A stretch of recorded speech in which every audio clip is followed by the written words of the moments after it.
En fait, c'est lui qui veut le péter à chaque fois. Ouais. En fait, moi je connais le street golf depuis pas mal de temps. J'ai connu ça il y a 5-6 ans. J'avais vu une émission à la télé, ça m'avait pas mal plu. Mais bon, étant tout seul pour faire du golf, c'est pas très facile.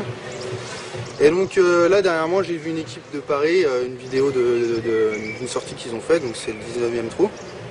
Et je me suis renseigné un petit peu dans le coin, voir ce qu'il y avait pour niveau golf. Donc j'ai pas vu d'équipe dans le coin, j'ai vu une à Morlaix. Je me suis dit, bah pourquoi pas faire une association sur Saint-Brieuc pour faire du street golf, quoi. Et puis voilà, c'est parti là, j'ai lancé un Facebook, et puis au bout de même pas une semaine, j'avais 200 et quelques amis, et puis pas mal de gens intéressés. Le street golf, en fait, c'est de ce que j'ai vu sur internet. C'est né dans les années 90 en Allemagne. Donc en Allemagne, ils sont toujours très forts pour tout ce qui est contre-culture et sport comme ça. Et c'est propagé un peu partout, et ça fait peut-être pas une dizaine d'années que c'est... Ouais, ça arrive en 2004 exactement, l'équipe de Paris qui a repris ça en 2004, qui se sont bien lancés dedans, et puis voilà, depuis ça avance tout doucement. Le principe, c'est quoi exactement? S'amuser, se faire des potes, et puis faire du golf aussi, surtout. Ouais, voilà, c'est permettre de sortir un peu le golf des endroits où il faut avoir une carte verte pour jouer, il faut être bien habillé, ça coûte super cher. Ça coûte cher. Alors que là, on achète un club à même pas 10 €, on l'abîme sur le béton, on joue avec des balles en mousse et comme ça on peut jouer, on peut réinvestir un peu l'espace urbain, quoi. C'est à la portée de tout le monde vraiment, quoi. C'est ça qui est bien, c'est que je pense que tout le monde a moyen d'avoir 15-20 € pour s'acheter un club et des balles.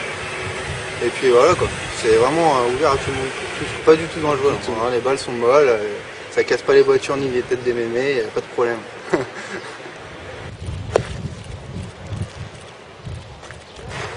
C'est complètement différent que le golf qu'on peut voir pratiqué par Tiger Woods par exemple.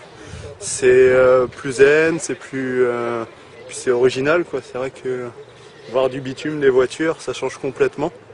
Là c'est une autre image du golf, c'est plus jeune, c'est plus dynamique également.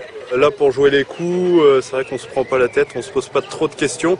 Contrairement au golf où on va tout anticiper, voir le moindre petit détail, le vent, l'inclinaison du green, plusieurs choses qui sont quand même un petit peu plus techniques. Après c'est vrai que dans le street, ça va être aussi technique parce qu'il faut se focaliser sur un point qui reste aussi quand même de la précision et un toucher de balle qui va être différent vu que c'est des balles un petit peu plus molles, donc un petit temps d'adaptation, mais sinon c'est pas mal.